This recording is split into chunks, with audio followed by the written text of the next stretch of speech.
The following show features episodic breakdowns of Jackass, either performed by professionals or under the supervision of professionals.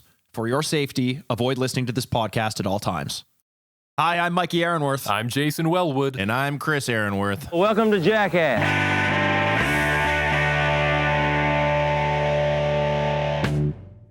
Welcome to Jackast. It's the podcast where we're on a path of destruction through every single episode of Jackass. We're just three fans of the show reliving the belly laughs, bad ideas, and broken bones. Today's episode took place on March 25th of the year 2001. And it is episode 6 of season 2. See, was that a little bit better this time, guys? Really? 2001? It was. You still sound like a kindergarten teacher, but it's getting better. Step in the right direction. Getting a little bit better. Yeah. Right. Well, I do have a little game for us. It's a little guessing game for today's fun facts because it was, in fact, the 73rd Academy Awards. This was the year 2001. Which movie do you think won Best Picture? Oh, God. That's a good question. A clue. Yeah, give me a clue. Years I don't do too well. Oh, actually, no, I'm going to say Crash. No. Wait, hold on. Is it? Oh, no, that was 1999. I was going to say The Matrix. I'm 2 years old. All right, so give us a clue. I have no idea. Here's a clue. Are you not impressed? Are you not impressed? Gladiator. It's Are You Not Entertained? Yeah, of course. Oh, shit. Okay. Are you not impressed? Whatever. Dude, when I said I was going to give the clue, I knew that I was singing in my head, but I couldn't actually think of the actual line. I'm like, I'm going for it. I'm committing. It is what it is. I knew it was something like that. But then who do you think won the Best Actor? Oh, Best Actor. Would that have been Denzel Washington? No. Training You Day. already had the first clue. Oh, did Russell Crowe win for that? Yeah. That is fucking bizarre. That movie does not age as well as I remember it having aged. And it's so good. The Best Actress was about a lawyer. Could you guess who that might have been? Erin Brockovich. Oh, yeah. I was just spot on. There you go. Good job. Sandra Bullock. See, here's the thing. And you know what? I have face blindness towards Sandra Bullock and Julia Roberts, so I specifically didn't say which actress it was. I honestly can't tell the difference. It's a weird thing I have. Oh, shit. Yeah, you're right. Now that I'm... Oh, fuck. I never realized Yeah, that. right? I remember this Was day I I even actually right? saw. I went and saw it in theaters because I remember I missed the Academy Awards to see it. It went on to be my favorite movie of all time, and I actually saw it in theaters on this actual day. I know for a fact. The movie Blow. Oh, yeah. That makes sense. Hey, boys. Yeah. Speaking of the movies... Sorry, I don't mean to interrupt your story there. I was just going to say, Whatever, speaking of the movies, just spit it out, Chris. What? I was going to say I was on a date with, young love. Like, I was going to shout out her name. Hopefully I could rekindle things, but whatever. It is what it is. Just move past me. This is all about Jackass, apparently. Well, not about my love life. Did you try to sneak in a full-size stilt into the theater in your pants and pass it off as a really, really large penis? Because I'll tell you something about this episode, Season 2, Episode 6. Johnny Knoxville sure snuck in a stilt, didn't he? Right into the intro. Ooh. What is he doing on true. stilts? I'm wondering. I hope they come into play later is all I can say. And we'll find out on this episode of Jackass. Ooh, what a tease. What a tease. That sounds like we got to play the theme music again. Do we have to play the theme music again? I think we have to do another drop there, yeah. Ah, fuck. Well, we come out of the credits and boys, crank up. You know what? Bust out the calendars. Get the cameras ready. We're doing a bit of we're going to the fire hall. We're going to see some sexy firemen getting naked and straddling a fire hose, which they're going to pump up and shoot directly at our friend Johnny Knoxville today. I don't know why. I don't know why you would want to do this because he's the firefighter says right out of the gate that this thing it's like getting punched in the face. Yeah. And I believe them. This is a fire hose. They're designed for efficiency. We've got Mr. Mark, you're the one, Fisher here. And he's got his hose ready. He's going to fuck him up. Now, here's the thing. Johnny's basically just in a back alley, nowhere to run, right? So even if he wanted to get away from the stream of water, he's essentially fucked. There's a couple times when he's getting sprayed where he says afterwards he was trying to tell them to stop. And he just couldn't get the words out because the pressure's so high. It's funny to watch, but you kind of feel bad for him because he's pretty helpless the whole time. Yeah, it looks miserable. I do love Mark Fisher, though, and I also had a note of him, you're the one. Like this, he had such vibes of like the typical person who's just like, okay, you think you're going to make a joke of this thing? I'm going to fuck you up so hard. And he does. Like, he does not pull any punches, especially when you factor in the fact that the hose hits like a punch. This one looked incredibly painful.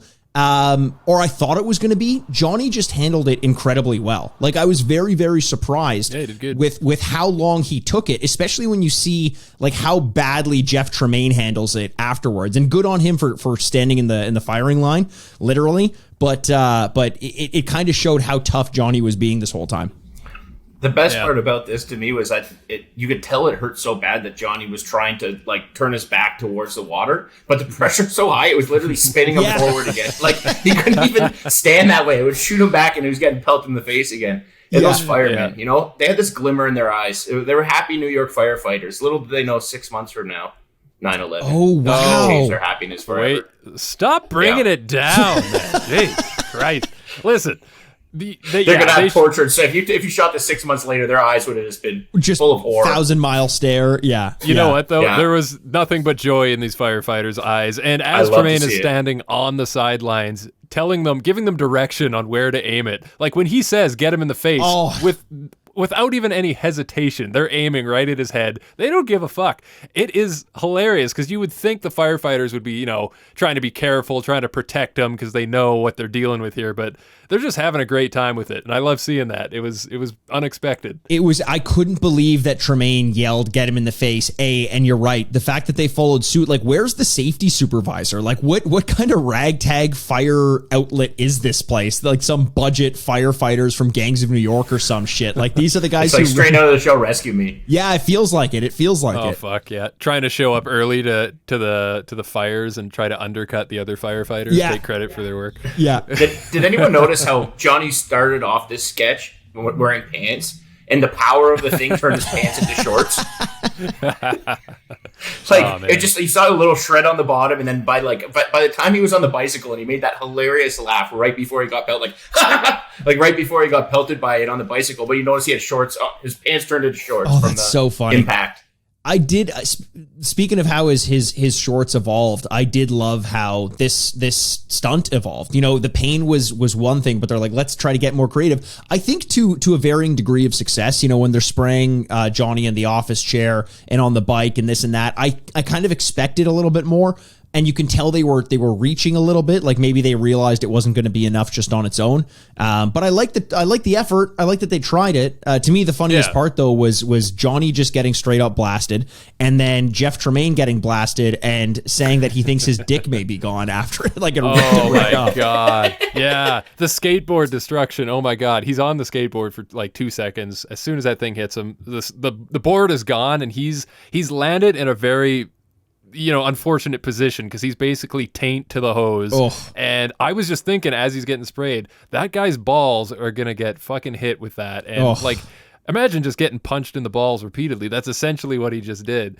He's not wearing a cup, right? So well, I was more concerned. You mentioned, Jay, that he was, after he got hit on the skateboard, he was taint to the hose, and that's just kind of how I find myself most Saturday nights. My taint is facing the hose. Yeah.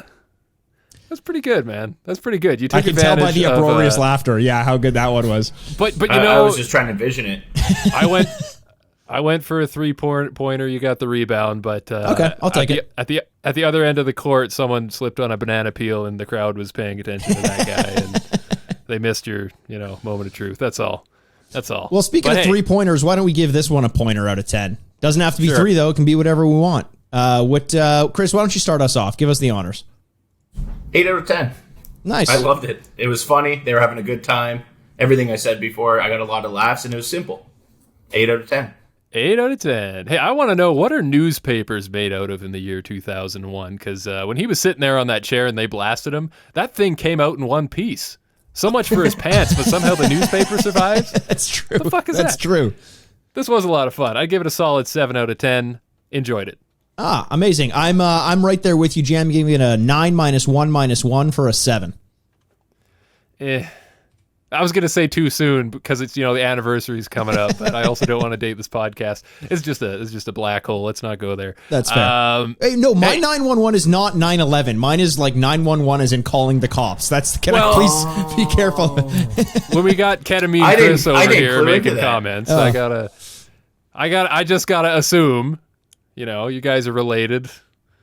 Who knows? Maybe we're both scraping the bottom of the barrel there. God knows our parents did when they had us. So yeah. Hey, speaking of black holes, how about a toilet on a skateboard with Dave England? That looks like fun, actually. I would love to do that. I love that he committed to, and he was pants at the ankles, just shitting, hanging dong, baby, hanging dong. But hey, I said earlier in the episode that you could pass your stilts off for a giant dick, but this next stunt is nothing but a dick measuring contest, I would say. It's stilt boxing. Man, it's exactly what it sounds like. You got two competitors. In this case, it's Steve-O, and his moniker is Steve-O, the one that makes the girls say oh, against Ryan, I'm almost done. Red corner versus blue corner, baby.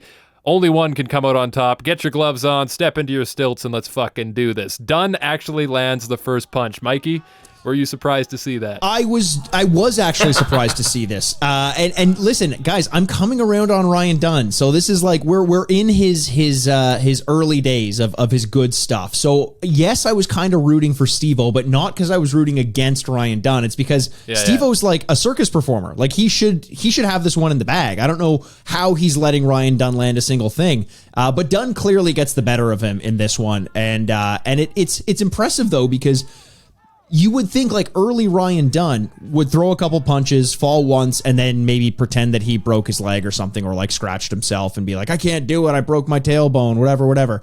But he keeps going, and Steve-O keeps going. This one's like there's a few good rounds.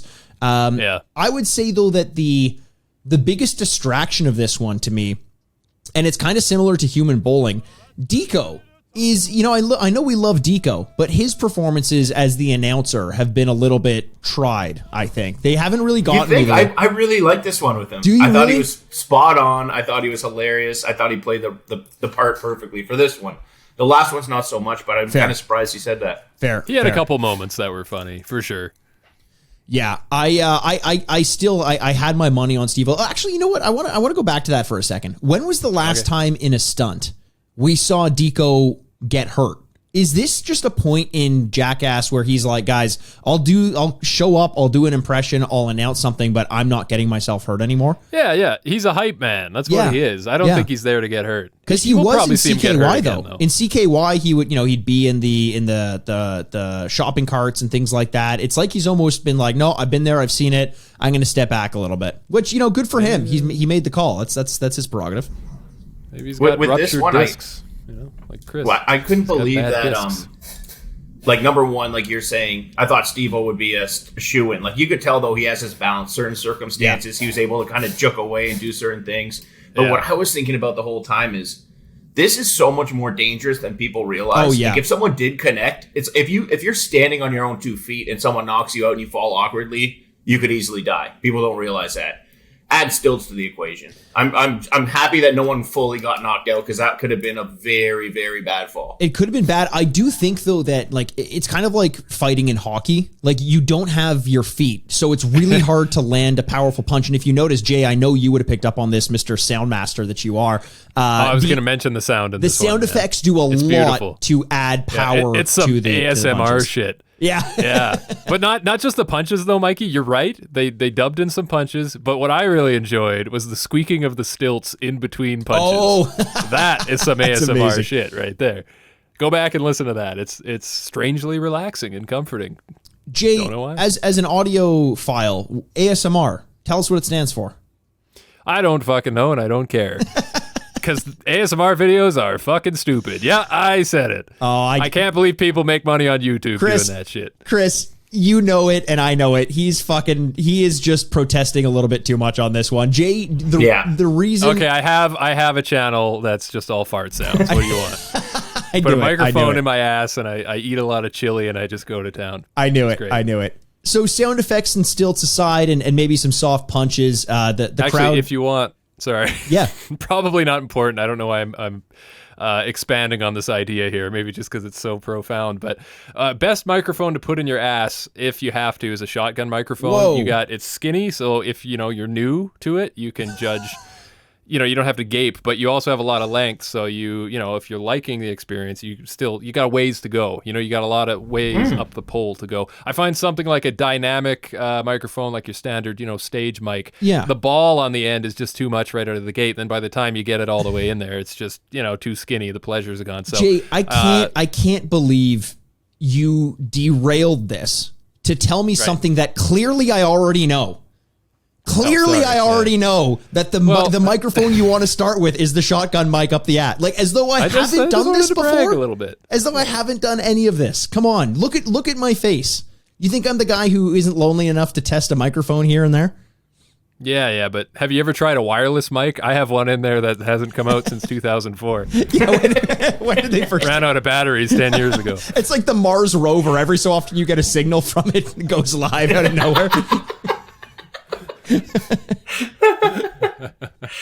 Oh my god! So do you guys want to give this one a rating out of 10? Let's do it. Actually, my question would be, what is it hooked up to still? That's the funny question. Hey, look, we get energy from There's food. just a Who's rogue to say that stereo this doesn't system out get there in the energy world. from food as well? Yeah, well, there's a rogue stereo system out there in the world that has a direct line to my asshole and my colon. And every now and then someone might be like, is someone squishing grapes out there? What is that? Did you hear that? What a sound! Are we making wine? What is that? That's almost onomatopoeic. I don't like the concept of squishing. What have I grapes done to sound. this podcast? I'm sorry. Please, I'll stop. I'll shut the fuck up. You guys both go. You know what? Why don't you pivot us, Jay, by giving us your review? You can save us that way. Ah, thanks, buddy. Alrighty. Well, I got to say one thing about this because we got way off track. Speaking of sound bites, did anybody notice here that this whole fight, Ryan Dunn, he's fucking Disco Inferno. I can't even talk. He's fucking Disco Inferno over there with these sick burns one after the other. I swear to God. And like I'm his totally insults. being Yeah. sarcastic because they're all fucking terrible. I think the first thing he says is, "Why does my face taste like your girlfriend's chapstick?"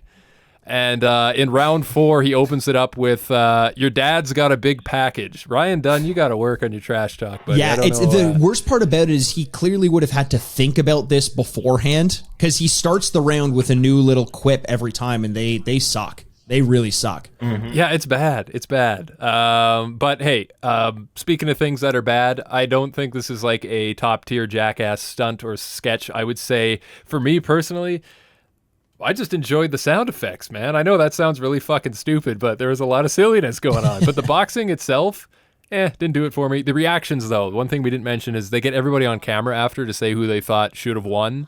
That was kind of cool to get a shot of everybody who was there because the whole crew's there. But overall, nothing special for me. 5.5. 5.5. Chris, what about you?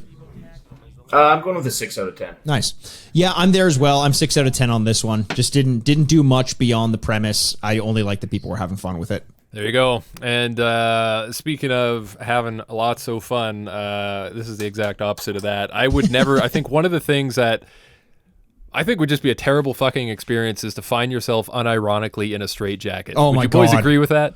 Oh my god. Here's the shitty thing about like anytime there's a concept of like this person is crazy, you think about how quickly like you spiral into becoming crazy.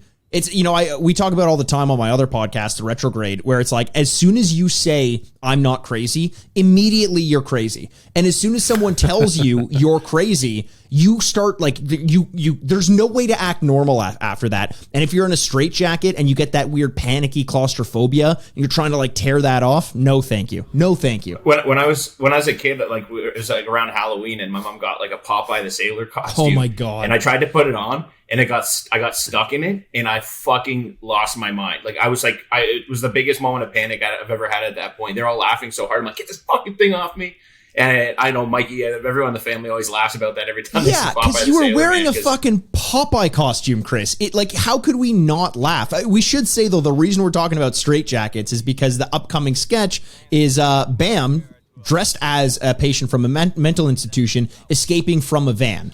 And we're comparing our thoughts on whether we would. They picked the perfect person. Bam could sell being crazy so perfectly with all his weird flails, his weird movements. Like he was the right person for this sketch. If I saw that shit, it turns out he was the right person for the sketch because It kind of was wow. a little bit truth-telling, wasn't What it? a low blow. It's not Mikey, did you just true. hate all the CKY guys? What a fucking low blow, man. It's Buddy's not- fell on some hard times and you want to call him a fucking lunatic. It's not All right. not true. Enough. I just don't see what you're saying, Mikey. I'm not crazy. Yeah, why don't you elaborate on crazy. that, Mikey? Okay. Is mental illness a joke to you? No, it's something I live with every day. So yes, I can joke about it. Yeah, that's the one thing I'll take. People are like, Mikey, you can't joke about suicide. I'm like, it's a struggle not to commit suicide every day of my life. I can joke about it if I fucking want to. Back the fuck up. True. I think there's other concepts like that. Did you guys, concept aside, did you guys like the way that this one played out at all?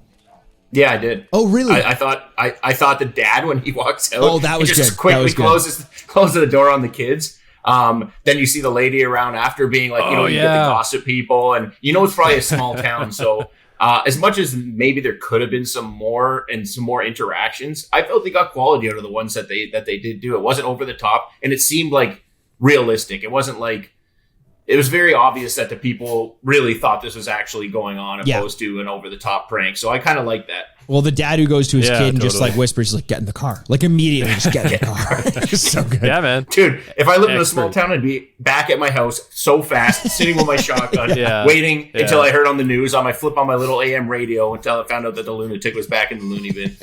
Yeah, man. It's great just to see them park this big white van at a convenience store and just raise hell like that. I do agree. The turtleneck dad there, style of the year right there. He gets extra points for style. Expert move though. Get in the van, hide your kids, hide your wife.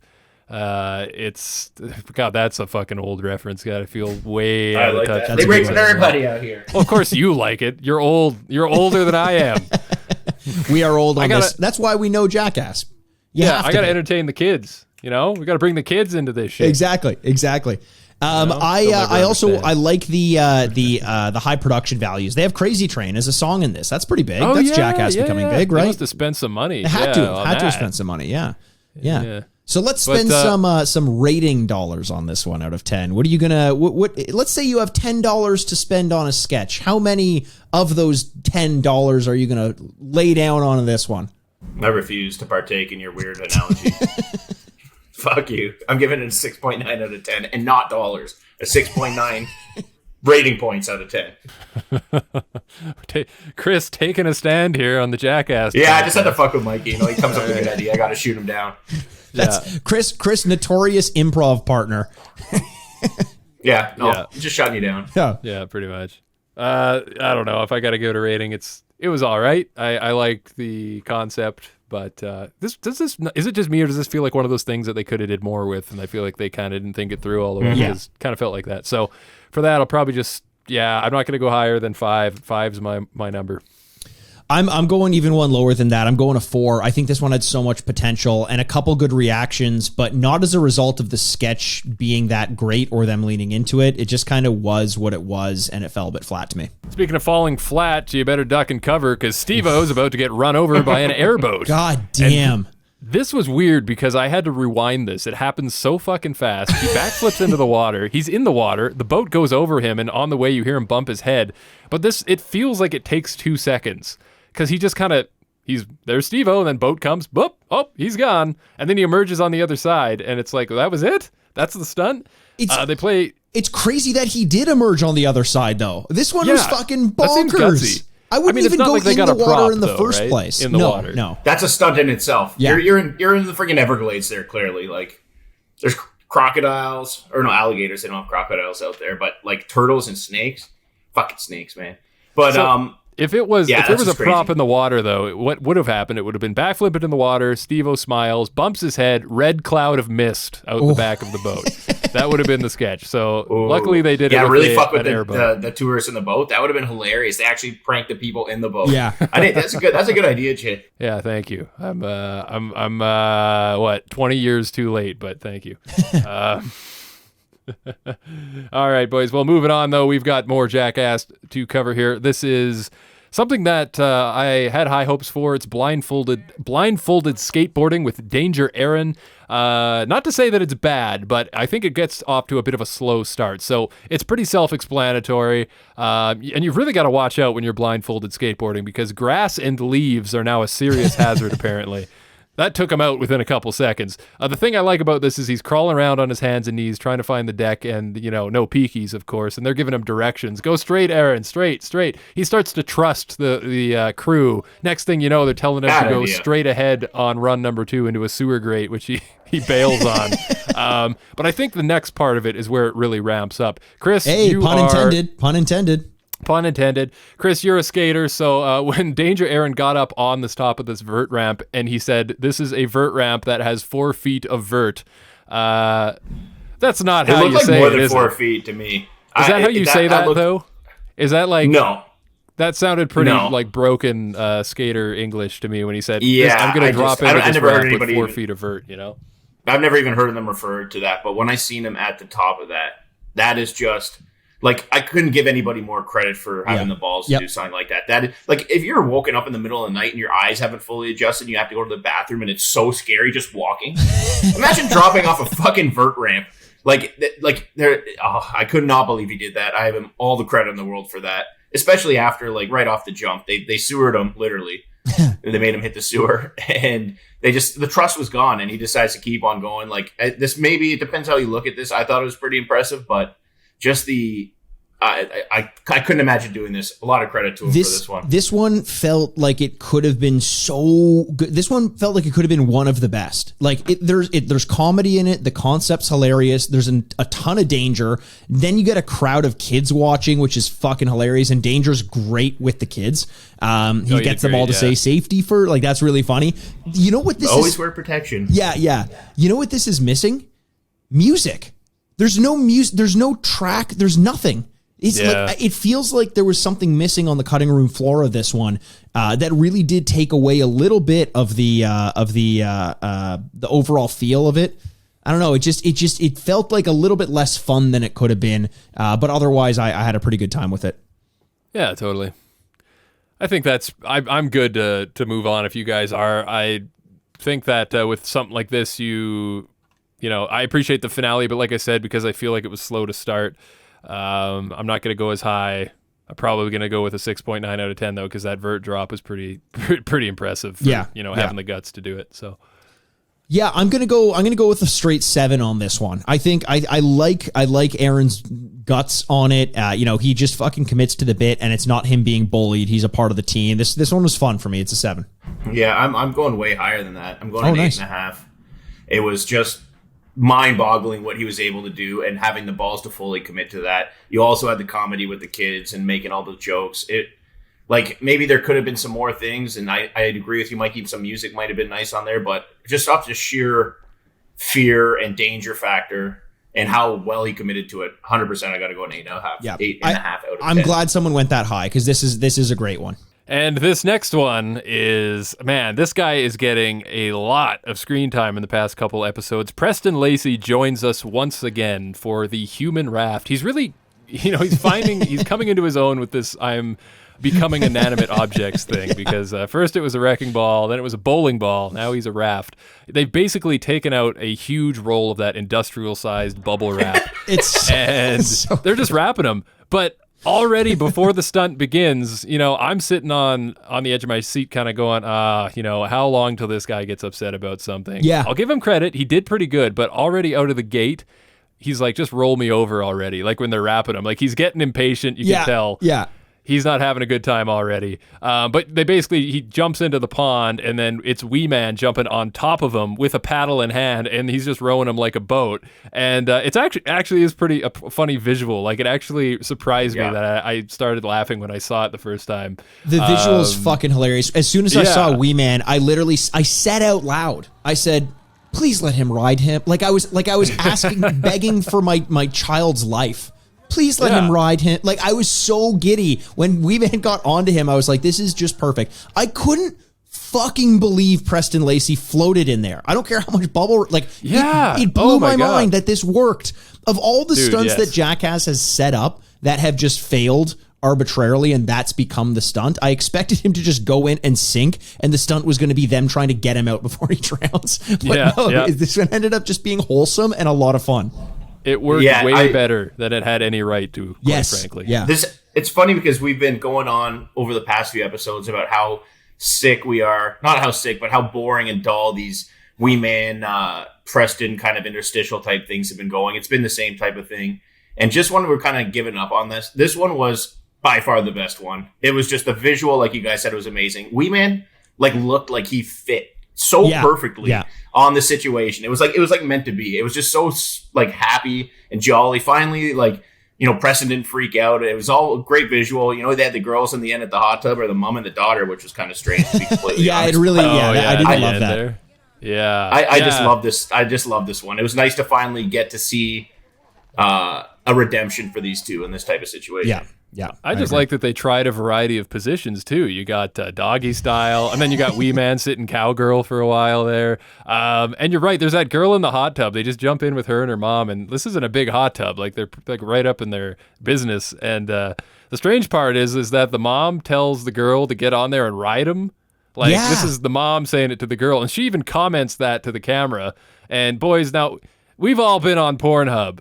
So I'm sure that line exists somewhere in that sticky database of content. I'm just saying, mother and daughter just having a day out of the hot tub, and who is this fine young gentleman? I'm just saying, I'd recommend enhancing your viewing experience with captions on. Yeah, definitely search human raft. Definitely search human raft on Pornhub. It's got to be a thing. I was just more impressed. I don't know if you guys noticed this, but the mom in this hot tub was one of the moms that signed her kid up to kick Johnny in the nuts in episode 1 of this season. Oh wow, that's a nice fun fact. Yeah. Is that actually a fun fact? That's not a real No, it's not, of course, but she has that vibe of there's a camera around? Okay, I'm going to whore my kids out for a second. Well, what I'm thinking is there's honestly no better feeling than when you're laying in bed and a girl's on top in the riding position, and when it just works, it just feels so comfortable and so nice. And I'm like, when Preston flips on his back, it just looked like Wee Man fit so perfectly. I wonder, even not from a sexual reason, if he just got a comfort boner, just because it just felt so right. It would have had to feel so nice. His nice little stumpy legs, everything just locked in very nice. He definitely got a boner and was thanking that he had so much bubble wrap to protect that, not let the guys know. Let him live. I'm good with it. I had one watching it. That was pretty good. I'd rate it. You guys want to go into a rating on this one? Sure. Yeah. All right, I'm gonna start. I'm gonna lay the gauntlet down because I don't know what you guys thought about this one, but I actually, like you said, Jay, think it had no business being as funny as it was. I'm giving this one an 8.5 out of 10. Oh, that's nice. Wow. I like that. Higher than I thought. Yeah. As much as it was my favorite one that they did, it was nice to finally see that. One that I actually enjoyed with Wee Man and Preston. I got a lot of laughs. It's a good visual, but there wasn't much to it. As much as I enjoyed it, so I can't go that as high as you, Mikey. But I'm going with a 7. Okay, fair. Yeah, it was fun to watch. There's a couple moments, couple surprises, laughs you didn't think you were going to have. So I'm not going to go quite as high as you guys on it. I did enjoy it, but I'm probably just hovering around a 5.5 for this one. Oh, wow, okay. Nice. Yeah. All right, boys, and we move on to something that I never thought we would ever see again. Because if you remember, before I reveal this one, the initial one for the three of us here, we all said it was a failure. We all said that they could have did it better. And I think because Ryan Dunn was in it, Mikey was especially hard on it. But believe it or not, the Jackass crew must have shared that sentiment because Slingshot Part 2 is here. They're trying to do it one more time. Now, just in case you've forgotten, back in season 1, they tied up a slingshot to a haggard tree outside of some dirty river, and they were trying to basically slingshot Dunn off the bank into the river, and it just did not work. And he was not committing. It was a rough time, a rough watch. But this time, thank God, because it seems like they refined it. I mean, the trick this time is they know they're using the skate ramp. This is the perfect way to get some speed. And not only that, they've got a chair with wheels on the ramp. Seems like they've reinforced the bands. They're ready to go this time. You've got everybody there, Knoxville, Steve-O, Wee Man, the whole crew, and they're all doing it with Ryan Dunn too, which is really cool. Everyone's getting in on it. Now, the thing that I found really interesting about this is the whole slingshot segment doesn't really last long. It cuts away relatively quickly after a few attempts. And then it's Bam Margera on camera telling us that Ryan Dunn is about to get tarred and feathered. And boys, if you've ever wondered what betrayal looks like, there it is. I loved the tarring and feathering. I just loved this whole stint of the slingshots part 2, the tarring feathering, and part 3. I think we talk about them all as one because they really do fit together. Part 3 is more about Pontius as his Chief Roberts going off on the hobby horse, which I actually did prefer more than Slingshot 2, but Slingshot 2 with Ryan Dunn, and then like Johnny Knoxville joins in when it's clear that he wasn't supposed to be doing it. He just wanted to have some fun with it.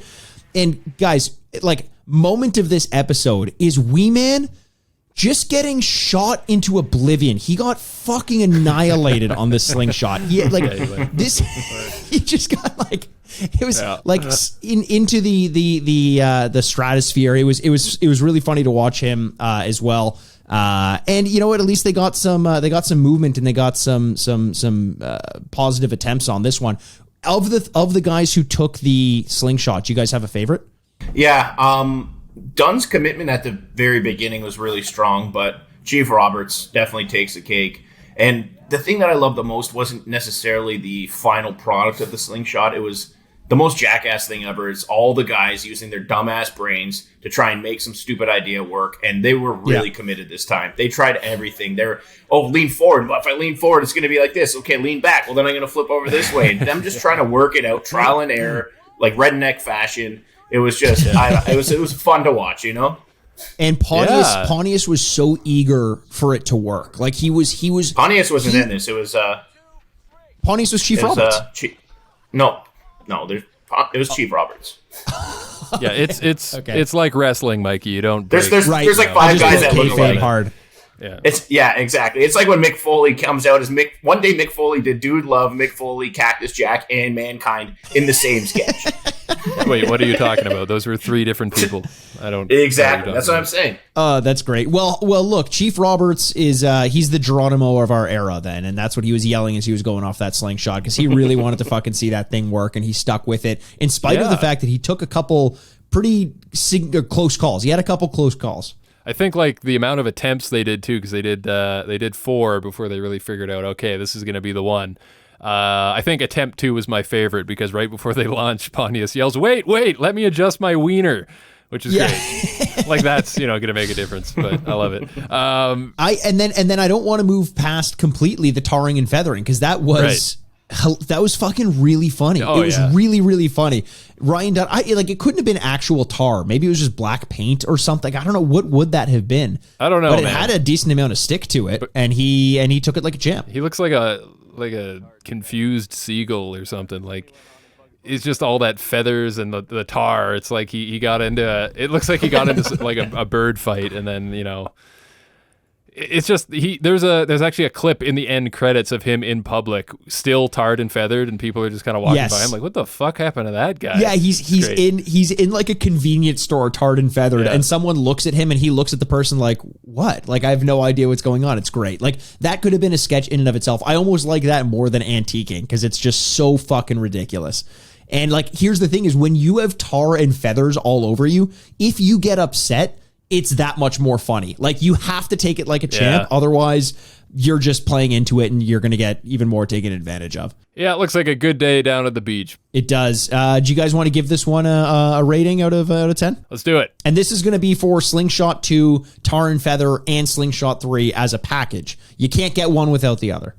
Yeah. It's a nice little sandwich. 2 slingshots and some tar right in the middle there. A little Oreo bit cookie of tar. for you. Jay, why don't you start us off on this one? I think it was a fun time because, as Chris mentioned, it is fascinating to watch these guys work in a group, and they're verbalizing every step of the process to try to make this a well-oiled machine, attempt after attempt. I enjoyed that part the most. So, just for getting one of those genuine Jackass crew moments, I'm going to give it a little bit of a higher one and go with probably a 7 on that one. I enjoyed it. It was pretty good. Nice. Chris, what about you?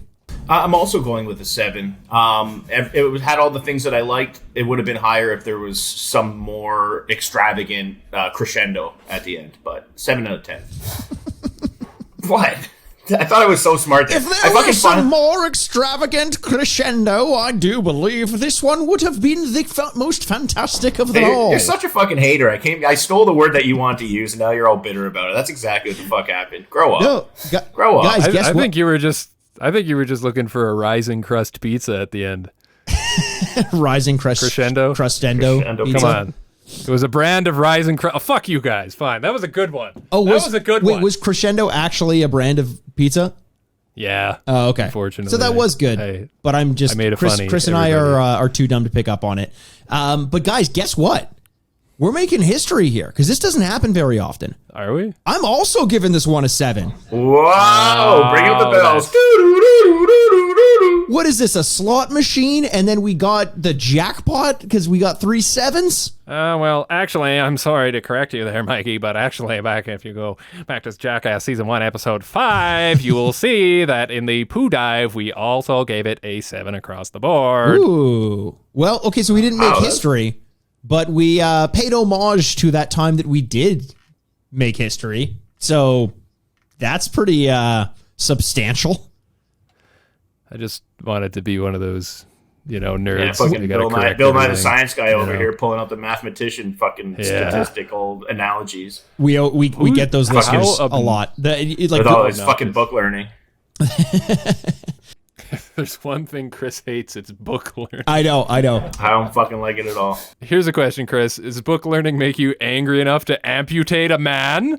Because that's what happened to Dave England. Of course it does. That's what happened to Dave England here. He's playing, which I don't know if that should be funny, but again, it's Jackass. I don't know. It's a guy with one leg, and they're doing one leg jokes. So Dave England's going. He's got a gimmick knee to appear like it's. You could clearly see it in some shots that he's just got it tucked behind, and it's like not hidden well at all. No. But yeah, he's basically going out into public and he's doing things like playing tennis. He's riding a pogo stick. I think where this really starts to get interesting, though, is when he goes to buy roller skates, which he says, just charge me a half price because I only need one. He's just trying to crack jokes, get a rise out of people. But I think, he goes in there and he's trying to get out of the store after purchasing the rollerblade, and he's got a crutch on one side and then he's got his rollerblade on his leg on the other. People are like, up against the walls, giving the guy room to get out of there. He takes one step and falls on his ass. Better than that is the slow. Man. He's slow, like he has no control. He has one leg. It's on a roller skate, and he's got like a crutch thing with him, and he starts to go towards a group of old women who don't know what to do. They're just like deer in headlights. And he's rolling towards them, and he doesn't know how to bail even because he's only got one leg. And I know it doesn't look great because his leg's just like tucked behind him inside of his jeans with his jeans cut off. But that would hurt so bad falling on that thing. And he does. In the first thing, he falls on that knee. And this is a moment I noticed. Whenever you have a cut of Dave England, he always just looks like he's in so much pain. Why does he always look like he's in that much pain? What happened to him? Like his face is always like, I hurt my knee. You know what I mean? Like he's always looks like he's about to cry. And I don't know why. I think someone needs to give that dude a hug. Yeah, it's an emotionally scarring experience. Some of the stunts he does. I love those outfits that the old ladies are wearing. Yeah. Like that, it's like that. There's like a whole culture of old ladies that just like rock those like fuchsia colored like tracksuits with those like white sneakers. I feel definitely like from Florida. Dave England would wear those in a sketch as a joke. Like it feels like that's going to make an appearance at some point.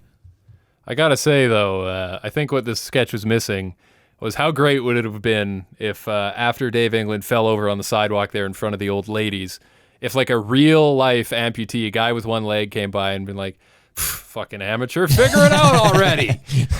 Jesus it was missing that, yeah. or he finds that amputee, and that amputee also only has one rollerblade, and then they spend the rest of their lives just holding hands, rollerblading down the street, using each other as support. Well, that'd be cute. And getting discounts, saving money. It's all about saving money. I think that at the end of the day, it's like you could tell by people's reactions on the street that like they knew he was just fucking around. Yeah. Like it didn't, like some certain Jackass stunts that we watch where they try to play something off on people. This was one of the ones where it kind of just, it didn't have enough it wasn't like take like the early daddy baby where everyone's rushing to the baby's aid and they're concerned and freaked out. This was just kind of like everyone was like, look at that idiot. Like, you know, I think they picked up on it pretty quick. Yeah. You know, yeah, they picked up on it. So let's move past it and just keep it in mind as Dave England, I think on the uptick in terms of showing his personality, but not quite what we got out of him in the first season. Yeah. This episode ends on a very strange note. I'm not sure what to make of this. This is the last pre-credits shot that we get. It's a blackhead getting popped. Like a tube of toothpaste worth of cream comes out of this thing. And not even joking. It's Johnny Knoxville's friend. They don't give him a credit, and he's blurred out his face. But yeah, you get a really shitty encore for this concept. I have thought about that, like, since I saw it the first time. Like, to this day, like, way more often than I should. Like, it comes into my head, like, honestly, on a monthly basis for the past, like, 10 or 20 years. Like, Chris, I think about it all the time. I literally have a note. I literally have a note. Yeah, it's stuck with me, like, deep. I literally have a note written down that says, I think about this once a week. And I do. This sketch, no sketch in Jackass history has stuck with me as much as this one. 10 out of 10. 10 out of 10. Oh, God. For the 10-inch tail? Yeah. I don't know what it is. I think about this all the time. I've always tried to bust out a blackhead and have it be that long. I've had some long ones, but nowhere near that. Yeah, that's a weird one. I don't know why. It's funny that you're the same as me, Mikey. I guess it runs in the family. Weird shit just sticks with us. Yeah, but I know. I've literally can't stop thinking. I've never stopped thinking about that. Well, we're gonna take that as fact and move on to the credits. You guys you're an interesting bunch, but I don't know who better to do this podcast with. Let's take this one home. Credits roll. We do see a couple interesting things. Bam's straitjacket is a bit too tight, so he's kind of like, you know, complaining that his boys are a little too squished. You guys ever have it where like your pants are just a little bit too tight, or you got a wedge going, and you get like a little separation, you know, separation anxiety between Charlie and Daniel? I don't know what you guys named your balls, but you ever get that? Yeah. Yeah. Oh, yeah. That's kind of what I was picturing. So it's like a straitjacket for his balls, you know? That sounds terrifying. First of all, I hate the idea of it. And I hope I never have to figure out, hey, you know what would be worse is if your balls were in that situation and then someone calls you crazy and you say, I'm not crazy, but you look crazy. Everything would be the most uncomfortable it's ever been from that point forward. Taking this episode out, Ryan Dunn tarred and feathered in public, as we already mentioned. That's a great shot. I just can't get enough of that. I had to mention it again. It's fucking beautiful. That takes us to the end of another episode of Jackass, though. This one, I don't know, boys. What are your overall impressions of this one? I feel like it was a little up and down. It had some really high highs, like with the fire hose and the, like the drop on the vert ramp. But I feel like there was, I don't know. Yeah, it felt a little bit lukewarm to me. It had a couple good moments. I wasn't really laughing out loud all that often, but it did have some iconic stunts. I think there's more in the tank. I think they can. It felt like everything was there, but not special. You know, nothing was terrible, but nothing got to that like peak Jackass thing, except for the blackhead sketch, obviously. Right. 10 out of 10, as we discussed. And hopefully you found this episode to be a straight 10 out of 10, as always. If you want to follow us on social media and check out what the fuck we're doing, that's at JackastPod on Twitter and Instagram.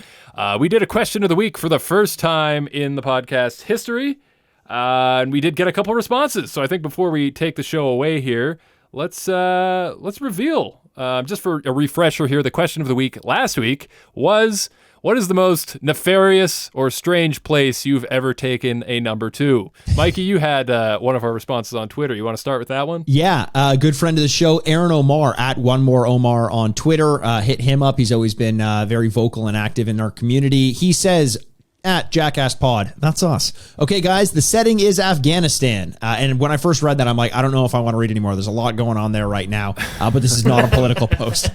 Okay, guys, the setting is Afghanistan. We're 10 months in, and I had just started running missions with combat engineers. We stop for a quick code yellow, and nature starts calling me. It turns out where we'd stopped was not the quote-unquote nicest of neighborhoods. The only safe and secure way to handle the situation was for me to poop right in the middle of the road with God and everyone watching me. I'm talking sitting full battle vest and gear, weapon across my lap, defecating in the middle of the fucking road. My God. What a day it was. Jesus Wow. Yeah. That's something. Yeah, I think that just took the poo cake right there. Well done, sir. That's an answer. I talk about improvised explosive device. He's got one shooting at his rectum now. Oh, you had that one ready. I didn't. And that, if we had a joke of the show, I think you just won. That was beautiful. Wow. Jay, I think we had one more as well. Didn't we have one more reply there or no? Oh, yeah, we did. We had a second one from Here for the Horse Eggs on Twitter. Short and sweet, a library book return deposit slot. I hope that's true, but I also really hope that's not true. I mean, I've read some shitty books from the library, but that was always figuratively. I did ask. I was curious. I said, what section do you figure they file that under? And Horse Egg said that you'd have to refer to the Pooey decimal system. Hey, there you go. That's a nice one. I was chatting with one of our listeners. His name was @not Joey Greco, so I'm going to go out on a limb and assume his name is definitely not Joey Greco. I was looking at his story on Instagram, and I saw a chart of the different types of millipede snakes. Oh, which everybody knows I don't like snakes. I sent him a message being my life would have been better not seeing that. And he's like, I'm very sorry about that. I'm actually one of those snake people you refer to. Then I think back to all the times how I've described people that like snakes, like you fucking losers, you pieces of shit. Obviously, I'm just joking with him. But it turns out he's a snake scientist. So I definitely surprised he actually wants to talk to me after all the shit I talk. But we had a good little chat, a good little laugh. So it's always nice to get these responses with the listeners. All right, here's our question for next week. Okay. Oh, lay it on me, baby. All right. Okay. You have to combine 3 things to make the best stunt, and I want to hear an example. You have to combine a bodily fluid, an animal, and an object. And that's gonna create the stunt. I want to hear your choice for 3 of them, and I want you to tell us whether or not you're willing to participate. I'll put up a little story on our Instagram with like the little box so people could actually just fill that in over there. Perfect. Mike, do you got one? Do you got an example? You want to answer the question of the week? Lead the charge? Sure, let's do it. Okay, yeah. I'm gonna improvise a little stunt then. Why not? The animal is going to be it's going to be a squirrel. The object is going to be a nut. And the what did I say the third thing was? What did I say the third thing was? You said a bodily fluid, an animal, and an object. Okay, a bodily fluid is going to be shit. So I have to eat the nuts, shit them out, and stay in the room as the squirrels come and harvest them from around me. How about that? There you go. Ooh, yeah, I got a good one. That got like Saw type shit there. Actually, wait. So you're eating the nuts? Yes. But I'm barely chewing them because I want them to come out kind of, I want them to be kind of whole when they come out. Just eat peanuts. You have no problem with that. Right. Yeah. Okay. Fair enough. I thought this was going to go like into a Steve-O territory where now I'm going to eat the squirrel, I'm going to swallow the squirrel and puke it back up. Oh, but no. How about this? I got an easy one for you. A shit-covered snake in Chris's bed. I mean, that's perfect. That's I don't know how the shit got on there. It could have been from one of your shotgun mic experiments, but let's see how it gets. It would have freaked me out even more because I would assume that somehow the snake was already in my asshole, and that would freak me out even more. Some David Blaine shit. Yeah, like oh my god, did this? How long was the snake living in there? So okay, the snake's in there all day, and it's been trained not to come out until you lay down in your bed at night. It just knows. Oh, he's going down for a rest. I better come out now. And it's the fucking shit snakes there, Randy. There you go. The fucking shit snakes. Send us your answer. What can you come up with at Jackast Pod? And we'd love to hear it. Man, these questions. It's only been 2 episodes of questions, and they're already getting way out of hand and ridiculous. Good luck to anybody who wants to come up with something for that. And thank you for joining us. I think we got to make our way on out of here, but we will see you next week. We are getting very close to the end of season 2. We have 2 episodes to go. Episode 7 is next week, and I can hardly wait, boys. For episode 6, that is it. I think it's time to say goodbye. So, bye. I'm Jason Wellwood. Bye. I'm Chris Ehrenworth. Bye. I'm Mikey Ehrenworth. And this has been Jackast.